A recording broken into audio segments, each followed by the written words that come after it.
time for what grinds my gears, Adam. And this week, I will tell you bluntly, it is a man that wants desperately to be on Dancing with the Stars, but instead is wasting my time on WWE Monday Night Raw. I'm talking about you, Mr. Movie Tickets. I'm talking about you, Mr. Disco Inferno ripoff. I'm talking about you, Fandango.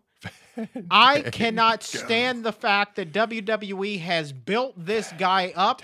We've seen his promos now for 3 months. He finally comes out, and now he refuses to wrestle. Who are you? You're nobody except for a backstage segment with Chris Jericho, who saved you. You are nothing without Y2J, and Y2J will not be there to bail you out every single week. Thank you very much. And with that, we welcome you back to Fourth and Pain, the only pro wrestling show hosted by an NFL player and a weight loss champion. That's my background guy, Adam Carricker. Fandango. I'm former wrestling announcer and weight loss champion Chuck Carroll. And Adam, I tell you, when you get through playing for the Redskins, you definitely have a future on the mic as a background guy in pro wrestling. I don't know whether to be complimented or insulted, but Fandango. Well, already you've left a more lasting impression than Mr. Jumpsuit Inferno over there. I like that Disco Inferno reference. I liked all of your references, as a matter of fact. Tell me he's not Disco Inferno. That could be your best segment on the mic ever. Kudos. Thank you. Yippee for you. Just tears me up. Disco Inferno, why? Let him go. He's been gone. Don't Prince bring him back. Poppycock, if you've ever watched America's Got Talent. Nice. Prince Poppycock. It's a little bit of a stretch, but I like it. Yeah, we'll go with it. But all right, that's enough pro wrestling for one show. Let's take it home, talk a little bit about football. We got 6 minutes in which to do so. The annual league meetings this past week. A couple of notable rules changes, my friend. Let's start with the big one, the tuck rule. It is gone.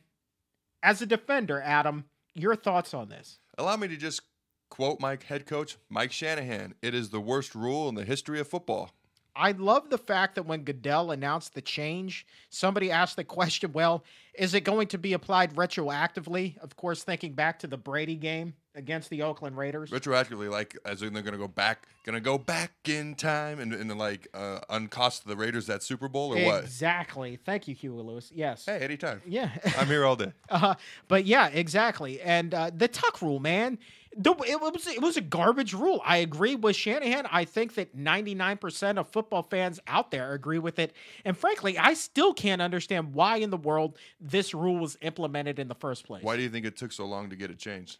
Because people are stupid. We live in a stupid society, and I don't care. What do you really think? All right. I don't care if you're on the NFL officiating committee. I don't care if you're an NFL owner, a player, a coach, a fan. You're stupid if you supported the tuck rule.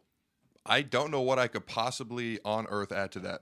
Well, bravo. Let's just move on, Carricker. The other big rules changed this past week. Offensive players now can no longer lead with the crown of their helmet. If they do, it's a 15-yard penalty.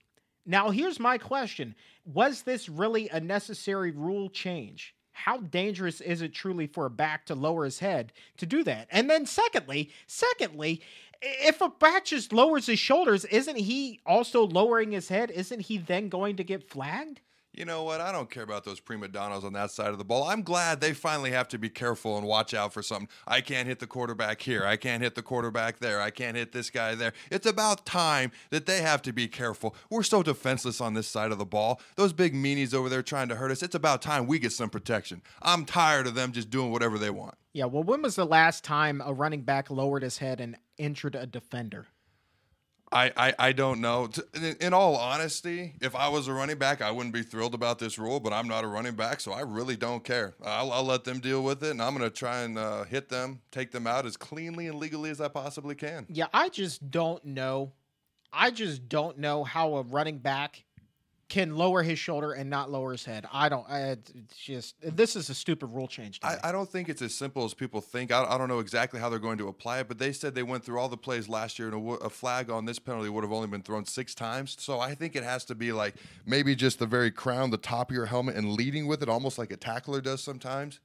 So I'm thinking it's got to be pretty severe. It's not going to be as commonplace as people think. Well, we'll see. They tend to go a step too far typically before yanking it back the following season. So I expect we're going to see more than 6 flags on this particular penalty this coming season. But we'll see how it adjusts. This here is the fastest segment in pro football, taking it home. Just a couple of minutes left in the show. And Adam, I want to read you a quote from Pittsburgh Steelers head coach Mike Tomlin. I think it's the flavor of the day. We will see if it's the flavor of the year. We'll see if guys are committed to getting their guys hit. What is he talking about? The read option.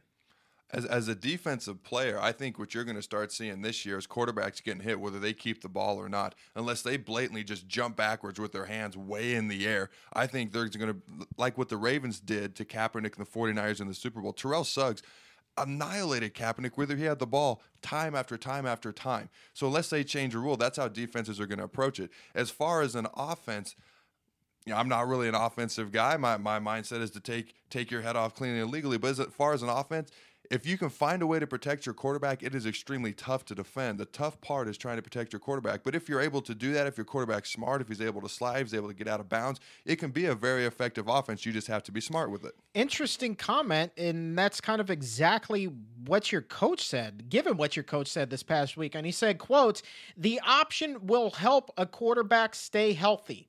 That's from Mike Shanahan. How does that work? I think he's just referring to guys being smart. And I think Robert learned a lot from last year. I think, obviously, he can make big plays with his feet and his legs like he did with Minnesota. You don't always have to run with it as well. You can do the fake option. You can throw it. Guys are going to be wide open because everybody's so concerned. They're up towards the box trying to defend the run. But I think a lot of it is just being smart as the guy with the ball in your hands, whether it's throwing the ball on the fake option or whether it's running, getting down, protecting yourself, which I think Robert learned a lot from last year. Well, and that's something else Shanahan said this past week, is Robert is going to need to learn how to slide and get rid of the ball, which was music to everybody's ears that is a fan of the team, and I'm sure music to your ears as a player. I mean, the guy is the leader of the offense. He has talents like, I don't know if anybody in the NFL has the all-around talent that he does, combined with the speed, the arm strength, the accuracy. And like I said, I think he's learned a lot, and I think he's going to apply that this year. I think he's going to stay healthy. Whenever he's able to get back on the field, he will be healthy, stay healthy, and we can do big things this year. I think that the Redskins can as well, but for now, we are fresh out of time. We'll do bigger things next week. Many thanks to your teammate, Adam Geddes, for joining us, and many thanks to you for listening. But for now, I'm Chuck Carroll. Thanks so very much for believing in our weirdness. Nothing bigger than these pipes right here. 22 inches, measured them in the weight room last week. Largest arms on the D-line. Peace out, Fourth and Painters.